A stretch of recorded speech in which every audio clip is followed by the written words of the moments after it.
Hi, I'm Odalyn. And the morning after I buried my husband, my sister walked into my office, smiled, and fired me, said I was too distracted to be of use, then added, "You're not paid to mourn." But what she didn't see was the letter he left me, tucked beneath my keyboard, waiting. What happens when grief meets betrayal, and the quietest person in the room decides to fight back?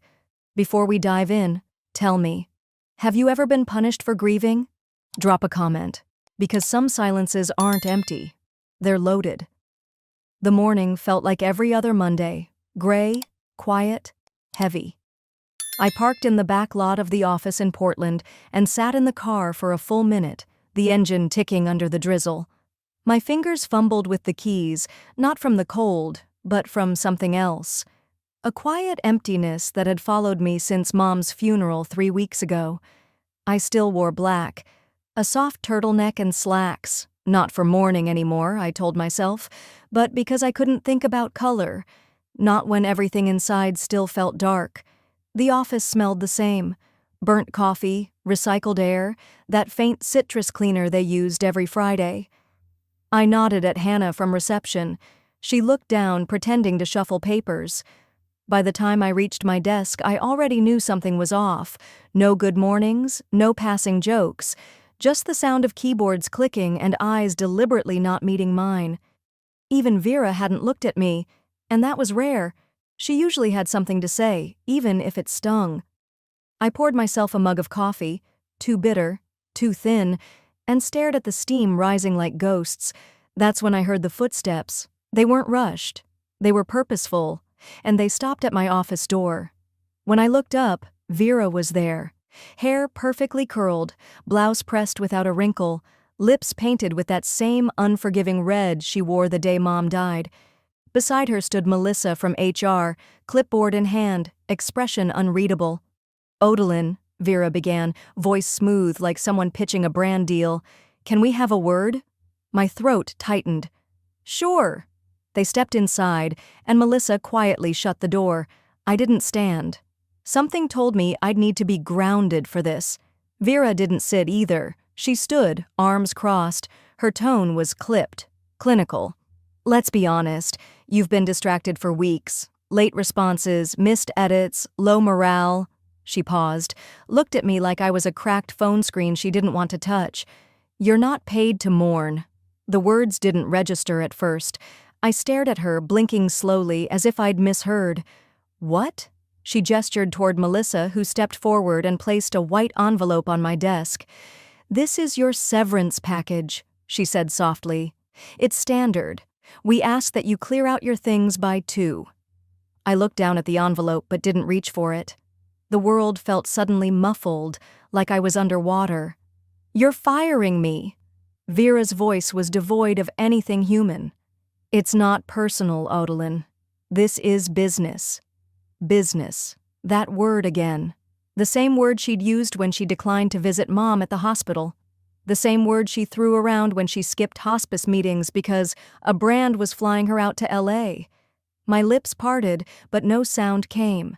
Instead, I looked past them, out the window. It had started to rain harder. They stood in silence, waiting.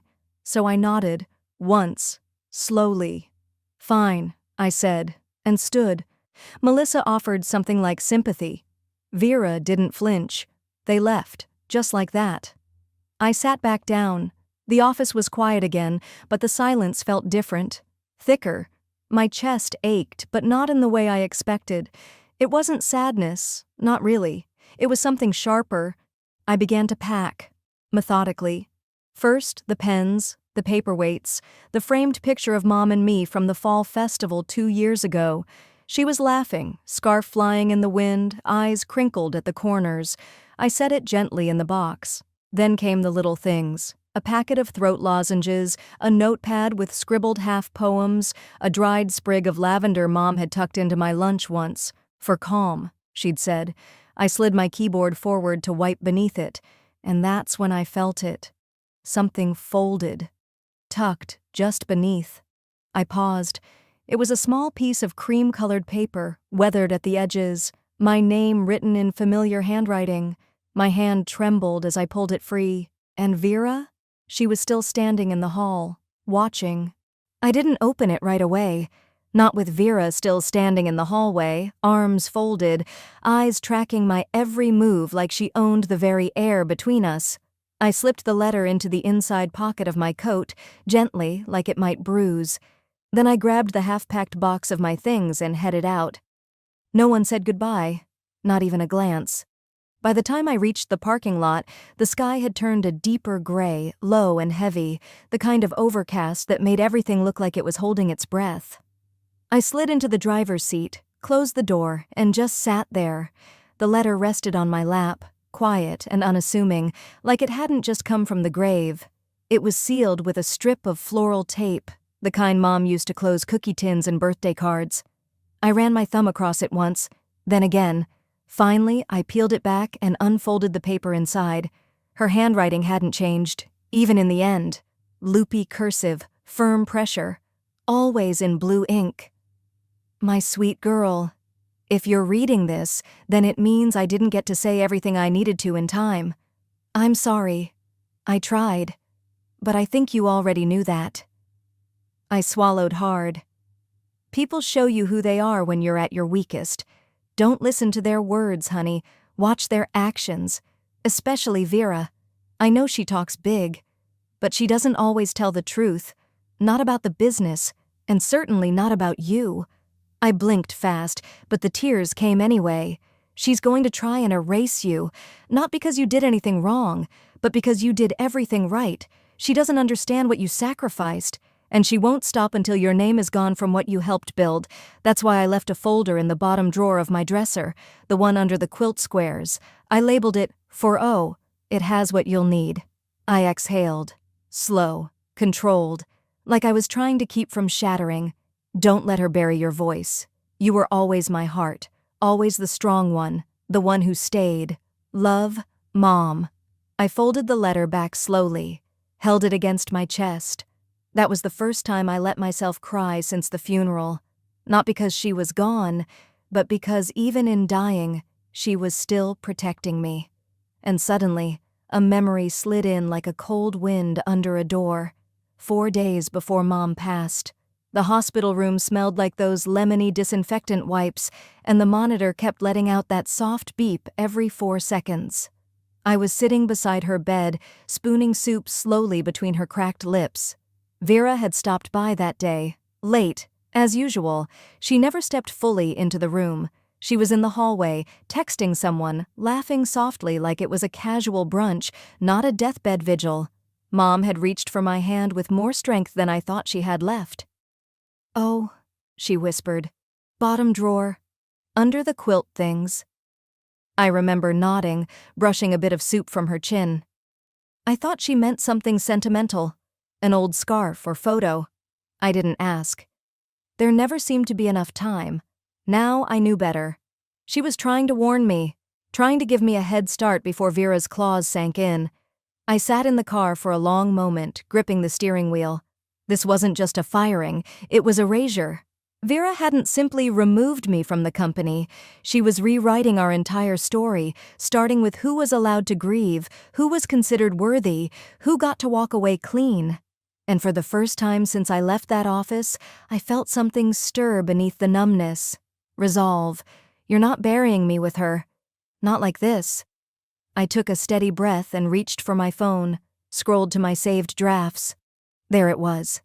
A half-written email to our mother's attorney, Mr. Langley. I'd started it months ago when things began to shift in the office, when Vera started looping me out of meetings, rerouting approvals, speaking about my brand instead of our company. I read through the draft once, then twice. I added one final line.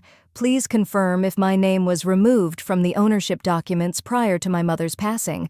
I have reason to believe unauthorized changes were made. I hovered over the send button. A gust of wind rattled the car window. And I tapped. Send. I set my phone down gently in the cup holder and stared at the windshield for a few seconds. Rain had started to fall. Soft at first, like fingers tapping from a higher floor, but it picked up with each breath. I watched the drops streak across the glass, then wiped my eyes without really thinking about it. It wasn't just about sending the email. It was about finally stepping out of the silence Vera had been feeding me for years, and I didn't know where it would lead, but I knew I wouldn't sit still anymore.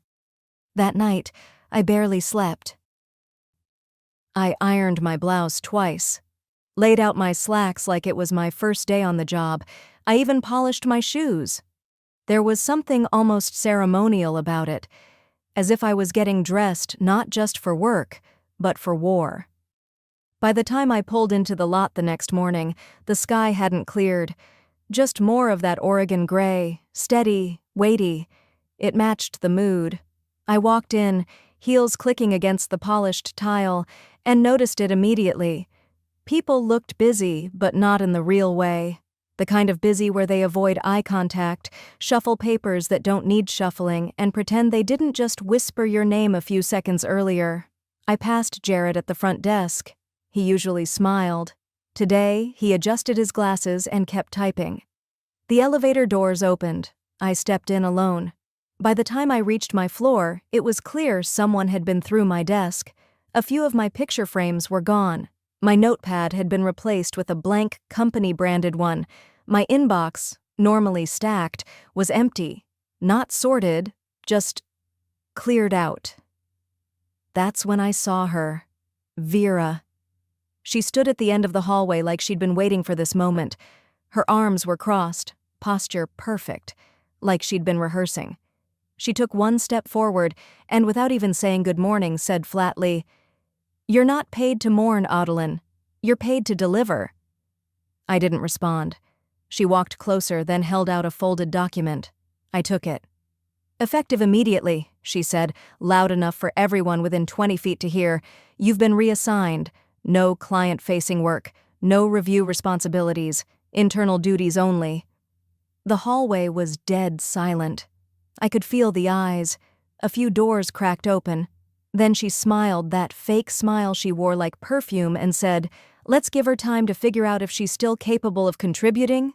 Laughter came from somewhere behind the glass conference room door. Not full-blown, but enough to twist the knife. I stood there for a beat longer than I should have, then turned, walked back toward my desk. I didn't cry. I didn't flinch, but my hands were trembling. Every step down the hallway felt like I was walking past people I used to know, used to laugh with, share lunches with, swap stories about kids and holidays and broken printers. But now, they didn't see me as Audlin. They saw an embarrassment. I lasted 20 more minutes at that desk, just long enough to answer a few meaningless internal emails and pretend to reorganize a drawer. Then I grabbed my coat and headed for the parking garage. There's something strange about crying in the driver's seat of your own car. You feel hidden, but exposed. I pulled the door shut, leaned my head back, and closed my eyes. Mom's letter replayed in my mind again. She's going to try and erase you, and she was doing it, piece by piece, in meetings, in memos, in whispered jokes behind closed doors. Vera had always been like this. Even when we were kids, she'd tell guests she'd baked the cookies I made. She'd win the praise and then turn around and roll her eyes at me. "You're just the background, oh," she once said. "I'm the story." Back then, I thought it was just childhood rivalry. Now I understood. She hadn't changed. She'd just gotten better at hiding it in boardrooms and business plans. But I had changed, and something inside me had shifted. I sat up, wiped my face, started the car. I didn't know what I was going to say, but I knew where I had to go. 10 minutes later, I was parked outside Langley and Ward. I called from the lot. "Hi, this is Audlin Corbin. I need to book an appointment." Pause. "Today, if possible." The receptionist's voice was soft. "Do you mind me asking what it's regarding?" I looked at the dash, at my reflection in the rearview. "It's time," I said. She booked me in for the afternoon. I hadn't even started the car again when my phone rang. It was my godmother, Judith. She never called unless it was serious. I answered on the second ring. "Audlin," she said, her voice low. I could hear something behind it, urgency, maybe even fear. Then 4 words. "There's something else." Judith didn't say another word on the phone, just that single line, "Audlin, there's something else." and then a quiet pause before she added, "Come now, please." The way she said it, it wasn't a request. It was a bridge collapsing behind me. I didn't ask questions, I just started driving. Traffic on the west side was crawling. A moving van had blocked part of 19th Street, and every turn felt like it added 10 more minutes. But somehow, I didn't mind. I needed that time, not to prepare, just to stay still long enough to keep from shaking. By the time I pulled up in front of her small brick home, the rain had turned into a fine mist. Judith was already at the front window, looking out. Her porch light was on, though it wasn't quite dark yet. I knocked once before opening the door. She didn't smile when she saw me. No warm hug like usual. She stepped aside and closed the door behind me gently, like she was afraid the walls might hear what we were about to say. "In here," she said, motioning toward the dining room. There was a folder on the table, but she didn't go to it right away. She poured me a cup of tea instead.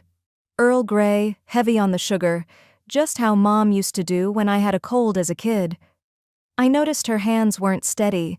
Judith had always been the calm one in our family, the person you called when everything else was falling apart. But right now, she looked like she hadn't slept. "I was going through your mom's things," she finally said, trying to organize some of the estate documents Vera left in a rush. She reached for the folder, and I found this. It wasn't in the folder. She pulled it from her pocket, an off-white envelope slightly crumpled. The corner was torn and the flap sealed only halfway. There was no stamp, just my name. My hands felt like glass, fragile, thin. But I took it. Judith didn't speak while I opened it. She just sat back in her chair, fingers laced tight like she was bracing for something. Inside was a single sheet, folded once. My mother's handwriting, familiar and delicate, like she'd written it leaning against the arm of her favorite chair. "Odalyn, I don't know if I'll have the courage to say this out loud, or if Vera will let me, but I need you to know, you were never just the other daughter. You were the reason I had strength when I didn't know I had any, the one who stayed, the one who carried everything and never demanded recognition for it. I've made mistakes, so many, especially letting Vera speak louder than me. I was tired, baby. Tired of the noise, tired of the fighting, tired of the guilt I didn't know how to erase. But I want you to know, I saw you. I always saw you. You were my quiet miracle. I didn't realize tears had fallen until I tasted salt on my lips. Judith sat silently, just watching. No pity in her eyes, just something sadder. Regret, maybe. A kind of mourning that words can't really reach. "She never gave it to me," I whispered. Judith nodded. "I think she meant to. But—" She trailed off. I folded the letter slowly, as if rushing would make it disappear. "She didn't know," I murmured. "She died thinking I didn't care." Judith reached for my hand. "She didn't," she said quietly. "There's more." She stood up and went to the hutch by the window, pulled out a thin notebook, Mom's old planner. She left a note, scrawled at the back, dated the night before she passed, said she wanted to see you, said she needed to talk before anything was finalized. I stared at her. "What do you mean finalized?" "She wanted to change the will." Judith sat down again, the planner still in her hands. "She called me that night, said she was done letting Vera run things, said she needed you to come first, not just legally, but in truth. She asked if I'd drive her to the lawyer's office that Friday." I felt my stomach drop. "Friday," I repeated. "But she died Thursday morning." Judith looked down. She was gone before she could do it. There was a long, dragging silence. Then she added, "I asked Vera what happened. She told me you were unstable, that you'd been erratic. She said it wasn't safe to have you at the hospice." I couldn't speak. Judith's voice turned bitter. "She told the nurse at the front desk that you were not to be contacted under any circumstance. She had them list you as emotionally compromised." I felt my jaw tighten. "She didn't even call me," I said flatly.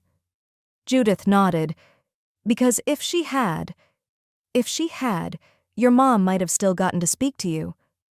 I looked at the letter again, fingers tightening around it. That ache behind my chest, it wasn't grief anymore, not just grief. It was something colder, sharper. "She died thinking I didn't come," I said, "because Vera made it look that way." My voice didn't break. It didn't rise. It just sat there in the air like a wall no one wanted to lean against. Judith reached over and placed her hand gently on top of mine.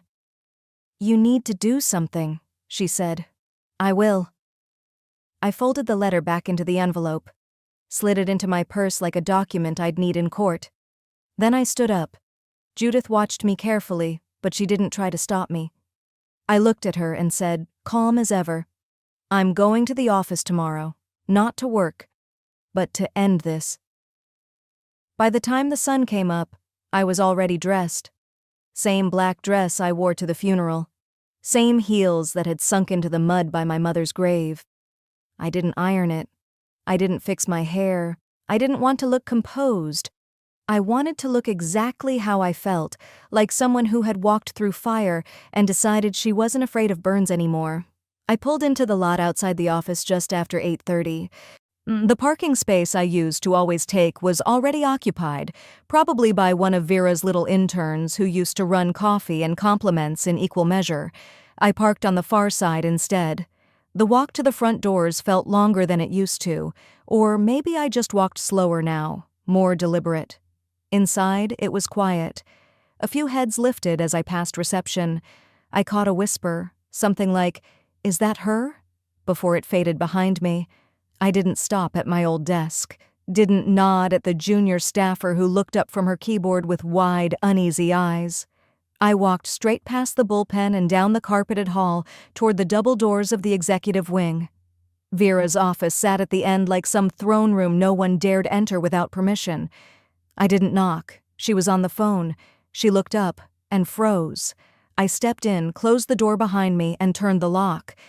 "Excuse me," she said, pulling the phone from her ear like I was some intern who had wandered in with the wrong files. "I won't take long," I said. "You might want to hang up." She looked annoyed, but something in my face must have made her think twice. She ended the call. "What is this?" she said flatly. "You can't just barge in." I stepped forward and placed the envelope on her desk. She glanced at it, didn't touch it. "You knew," I said. "You knew she wanted to see me. You knew she was planning to change the will." Vera leaned back in her chair, arms crossed. "Odalyn, that's a stretch. You weren't even around when she—" I pulled out my phone. No more talking. I tapped play. It was Judith's voice. Calm, steady. Recorded last night. "She told me herself, Vera. The night before. She asked me to drive her to the lawyer. She said she needed to see Odalyn, that she was done letting you run things. She said those exact words." I didn't blink. Vera's expression faltered. Her lips tightened. She looked at the phone like it was a ticking bomb. "You recorded that?" "Yes," I said, "and I backed it up." She sat in silence. I reached into my bag again and pulled out a folded sheet of paper, my resignation. I placed it beside the envelope. "I'm not here to fight you anymore, Vera. You won. You've always needed to. And now you get it all. This office, the control, the illusion." Her face stayed neutral, but her fingers curled slightly on the desk. "I'm leaving you with everything you wanted," I continued, "but without me." She scoffed, a short, bitter laugh.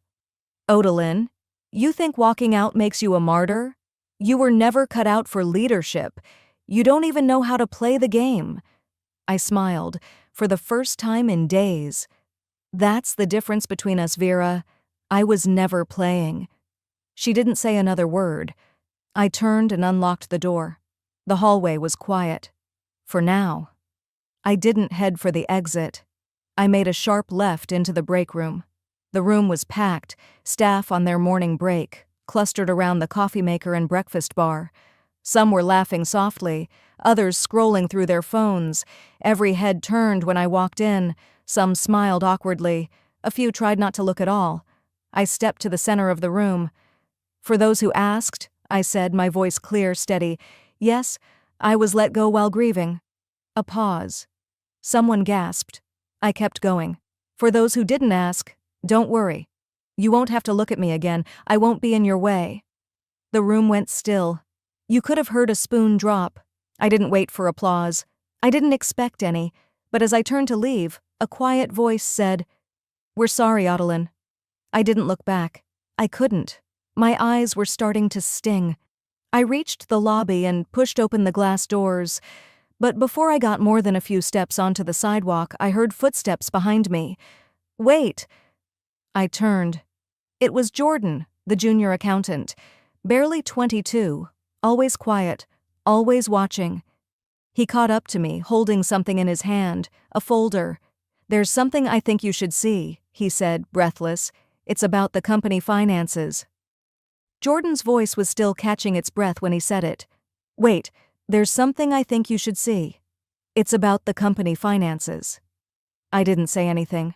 I just followed. We didn't head toward Vera's office or the front desk. Instead, Jordan led me down the narrow hallway behind the copier station toward the archive room. That part of the building had always been a bit forgotten, a place where old project files and discarded monitors went to die. He checked behind us before unlocking the door. Inside, the air was stale. Dust shimmered in the soft light from the lone ceiling fixture. A long folding table sat against the wall, already covered in papers and file sleeves. Jordan moved quickly, sifting through the pile until he pulled out a thin binder and a stack of printed emails. "I wasn't snooping," he said, his voice tight. "I was cleaning out some old folders for the quarterly audit, and this wasn't supposed to be in the system. Vera must have deleted the digital copies but forgot these were here." He handed me the binder. My hands felt too warm. At first glance, it looked like ordinary financials, monthly payout summaries, internal transfer logs, expense authorizations, but then I saw it. My name. Over and over. Employee ID, O. Mourn, Darner 046 EC, under Leadership Bonus Distribution Q2, then again under Client Reimbursement San Diego Gala. San Diego? I'd never even been to that event. I turned another page. It was dated 6 months ago, an authorization form for a 5-figure transfer labeled Professional Image Consulting, Executive Tier. Again, under my ID. Then came the forged signature. Mine. Only it wasn't. The curl on the Y in Mourn was too wide. The capital O wasn't even closed. Whoever faked it had done it fast. Careless. I looked at Jordan. He was biting his lip, staring at me like he didn't know if he'd done the right thing by showing me. "She's been routing these through your employee record," he said. "Most of the reimbursements went to a consulting firm that doesn't exist anymore. I cross-checked the EIN. It traces back to a P.O. box in Marin County." "Whose name is on the P.O. box?" He hesitated. "Vera's husband." For a moment I couldn't speak. I pulled out a chair and sat down. The documents spread in front of me like broken glass. So that's what it had all been about. Not just control, not just keeping me in line. She needed my name, my spotless record, my clean payroll ID. While I was out there working late nights, keeping our clients happy, Vera had been laundering her little empire through my silence. Every time she'd come by with a quick form for me to sign, smiling like a cat that already had the canary, I'd trusted her. I remembered one time last fall when I asked what the doc was for. She'd laughed, tapped her acrylic nails on my desk and said, "You don't need to read it. It's just an internal budget shuffle." And like a fool, I'd signed. I picked up one of the emails. It was from Vera to her husband. Subject, cleanup body.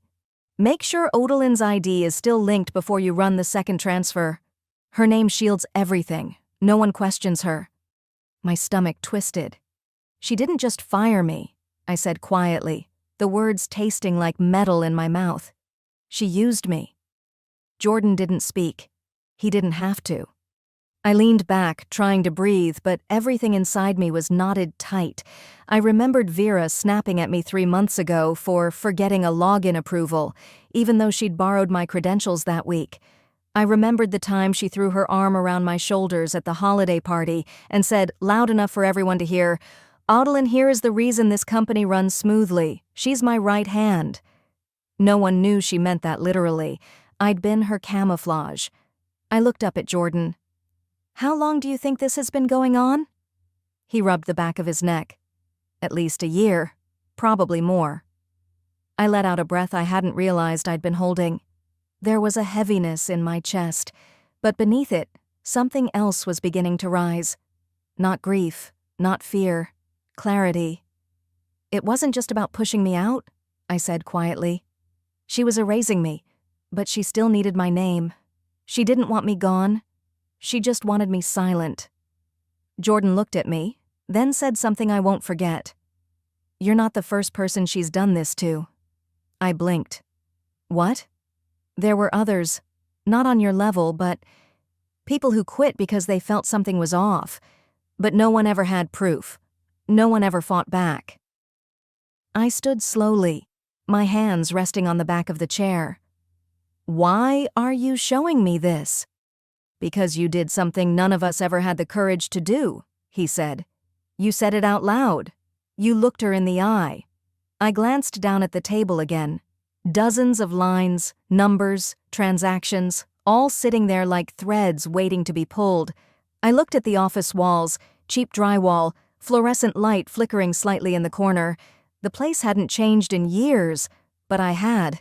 I reached into my bag, pulled out my phone, and unlocked the screen.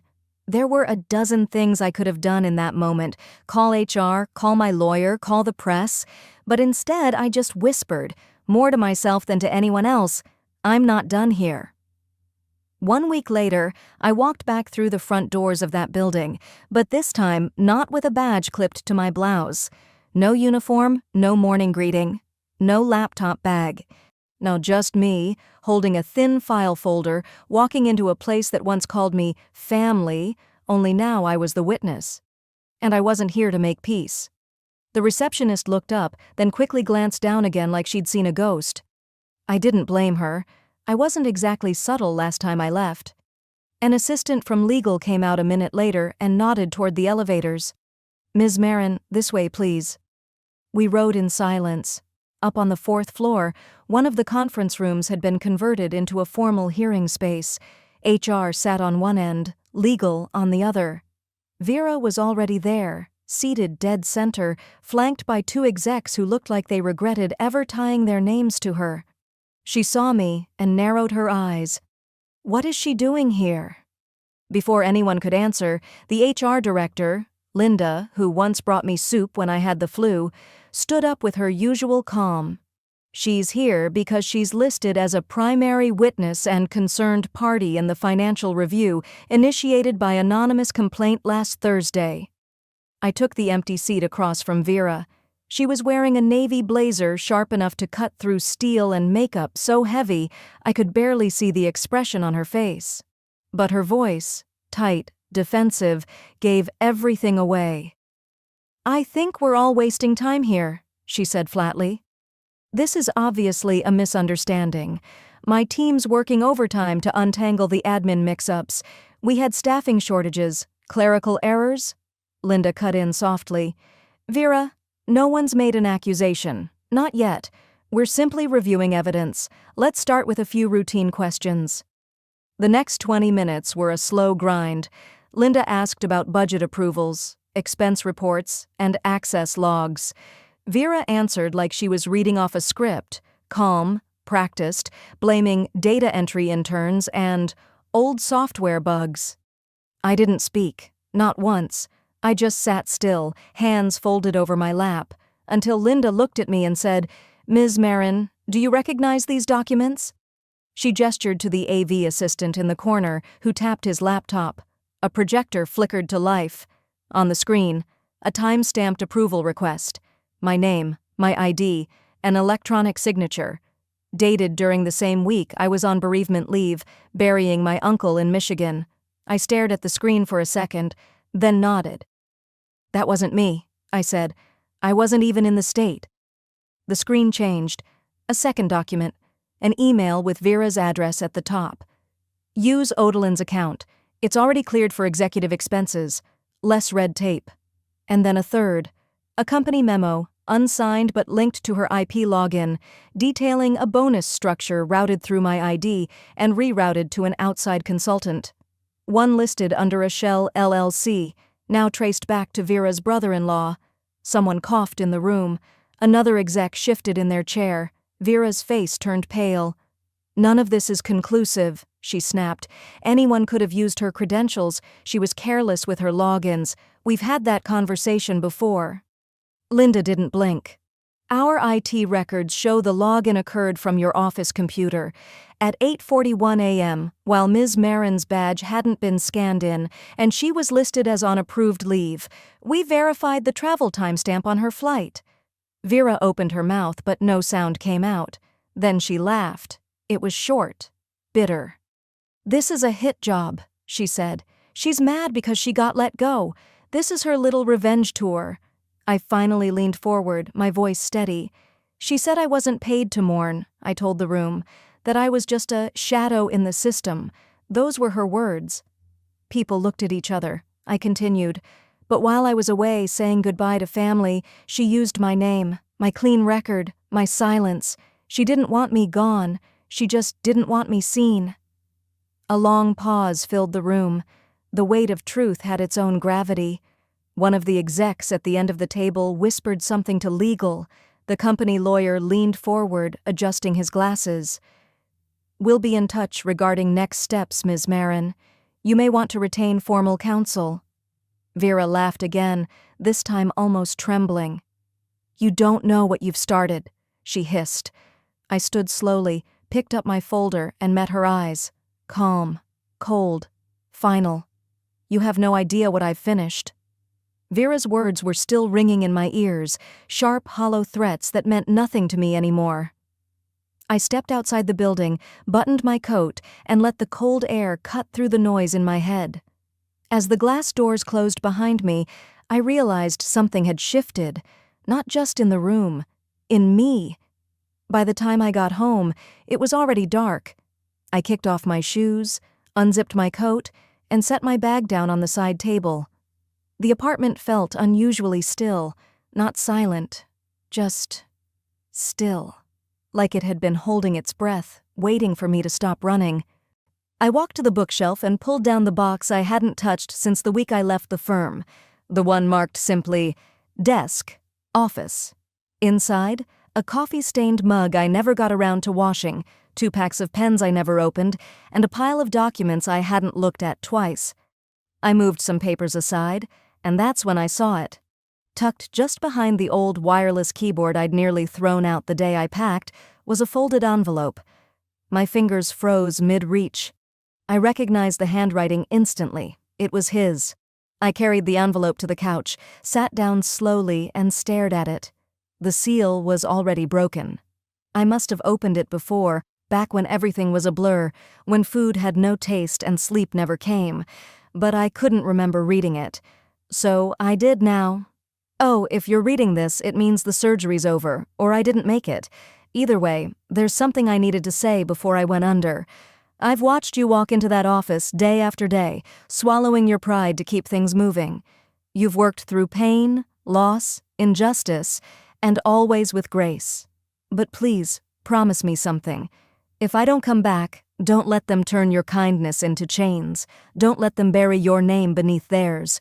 You were never a shadow. You are the whole damn light." My hands trembled as I lowered the page to my lap. I didn't cry because I missed him. I cried because for the first time in weeks I felt seen, not pitied, not avenged. Seen. "You saw it," I whispered. "All of it." I sat there for a while, letter still in hand, tears drying on my cheeks, until the hum of the refrigerator reminded me the world was still turning. And I had unfinished work to do. 3 days later, I walked into the boardroom. No one expected me. The room was filled, 7 members around the long walnut table. A few faces I hadn't seen in months. Some I'd only known by title. All of them looked up when I entered. Vera was already seated, one leg crossed sharply over the other, an untouched glass of water in front of her. She smiled. That same smug smile she gave when she told me I was too emotional for executive decisions.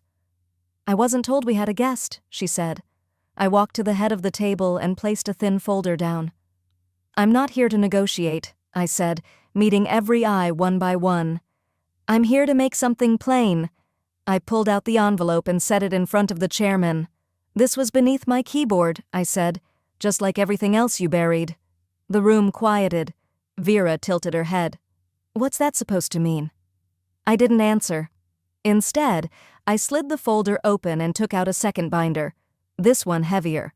Inside were copies of the audit findings, printouts of the forged approvals, expense trails linking to Vera's personal vendors, and a USB drive containing audio files, ones I'd been handed discreetly by a younger team member who had once worked in her office. On the audio, her voice mocking my bereavement leave, laughing about how dead husbands make great cover stories. Laughing. I didn't flinch. I let it play. Let the words echo off the boardroom walls. When it ended, no one moved. Then one of the senior board members, Mr. Kaplan, white-haired and slow to speak, leaned forward and looked straight at Vera. "You're done." She shot up from her seat. "This is character assassination," she snapped. "None of this proves—" Vera lunged across the table, grabbing for the letter I'd placed at the center. I stepped forward, snatched it back before her fingers touched the corner. "You don't get to hold his words," I said quietly. "Not after what you did." Security entered seconds later. No shouting, no struggle, just silence as she was guided out of the room, shoulders stiff, heels clicking like they still mattered. After she was gone, the youngest person in the room, the same intern who had passed me the audio files, cleared his throat. "So, what happens now?" I looked down at the letter again, then back up. "Now?" I said. "Now I rebuild what was mine, but this time, without shadows." I didn't rebuild overnight. Some days, I still woke up reaching for the other side of the bed. Some mornings, I still paused at the hallway mirror, expecting to hear him say, "You forgot your coffee again." But the silence felt different now. Not hollow, just quieter, lighter. 2 months had passed since the board meeting, since Vera was escorted out without a word of protest, since I'd walked away, not to disappear, but to finally begin again. And today, I honored him my way. It wasn't in a ballroom or a rented chapel. It wasn't catered, color-coordinated, or broadcast across Facebook with matching hashtags like my sister had planned. It was just 5 of us. A picnic bench under the sycamores at Fulton Park. A soft breeze, a few sandwiches, a pitcher of sweet tea, and a shoebox of memories we passed around like sacred relics. Marla brought his old baseball cap. Greg brought the broken watch he never fixed but refused to throw away. And James, our former neighbor who used to play chess with him on Sundays, he brought nothing but his stories, and that was more than enough. Then the young woman walked up. From the office, the one who'd handed me the audio drive. Her name was Grace. She looked almost nervous as she approached, a brown paper bag in hand. "I know I wasn't invited," she said softly, "but I didn't want to miss this." I nodded for her to sit. "You helped bring the truth into the light. You have every right to be here." She smiled and reached into the bag, then handed me a flat object, wrapped in tissue paper. "I cleaned it up," she said. "Thought you might want to keep it framed?" I peeled back the layers, slowly, gently. Inside was the old wireless keyboard, from my desk, cleaned, polished, mounted behind glass. Beneath it, she'd typed out a quote on a little brass plate. "You left something that mattered." My throat tightened. The same keyboard I nearly tossed with the trash was now a symbol of everything I'd fought to reclaim. After we packed up and said our quiet goodbyes, Grace and I strolled to a nearby cafe. It was one of those small places tucked between a bookstore and a bike shop. Brick walls, old booths, coffee that tasted like it had been brewed with intention. She ordered chamomile tea. I went for plain black coffee. Habit dies hard. We sat by the window, watching leaves drift from the trees onto the sidewalk. She broke the silence first. "I want to tell you something," she began. "That day, the day you stood in front of the board, I wasn't just proud. I felt brave." I looked up. She went on. "I was being cornered by my own manager. Gaslighting, intimidation, same patterns. I didn't think I could do anything, until I watched you." I said nothing, just listened. "You taught me that silence isn't kindness, it's permission." My heart caught, not because it hurt, but because it echoed, word for word, what my husband had written. "I'm glad you heard that," I said quietly. Grace smiled. "And I said something, filed a complaint. He's under review now." We sat in peaceful silence for a while after that. Back home, a manila envelope sat tucked behind my wedding photo on the console table. The same one. The letter. I took it out, reread every line. Every word felt more solid now, less like comfort, more like conviction. Then I reached for a pen. At the bottom, I wrote in simple, careful handwriting, "I kept your promise. I stayed kind, but I'm no longer silent." I slid it into a new frame and placed it right beside our picture, me in my veil, him holding my hand, both of us laughing at something forgotten. No spotlight, no speech, just truth. That was all I ever wanted. A few days later, a small column ran on the back page of the State Business Journal. "Company confirms internal reform." Following anonymous employee whistleblower records, former executive Vera L. has been permanently removed from the board. The company confirms new grievance policies and a restructuring of oversight for employee well-being. No mention of me. No clickbait headlines. That was exactly how I'd asked for it. I didn't need recognition. I needed reform. These days I work with nonprofits, quiet ones, the kind that sit with people after funerals and remind them they're still whole, the kind that protect employees who don't have the energy to fight alone. I don't need a title. I have purpose and peace. That evening, just before the sun dipped behind the neighbor's roofline, I stepped outside with a cup of tea and watched the light spill across the porch. The wind picked up, just enough to nudge the wind chime we bought on our last road trip together. It jingled gently, soft, familiar. It wasn't closure, but it was enough. I stayed there for a while. Then, finally, I turned to go inside. But before I did, I looked out one last time, then whispered, "I didn't forget." And maybe that's what healing looks like, not forgetting. Just learning how to carry the memory without letting it weigh you down. Now, I'd like to ask you something. Do you think I waited too long? Or maybe I waited just long enough to remember who I really was. Have you ever stayed silent, just to keep the peace, only to realize silence was costing you too much? If so, you're not alone. Tell me your story. I read every word.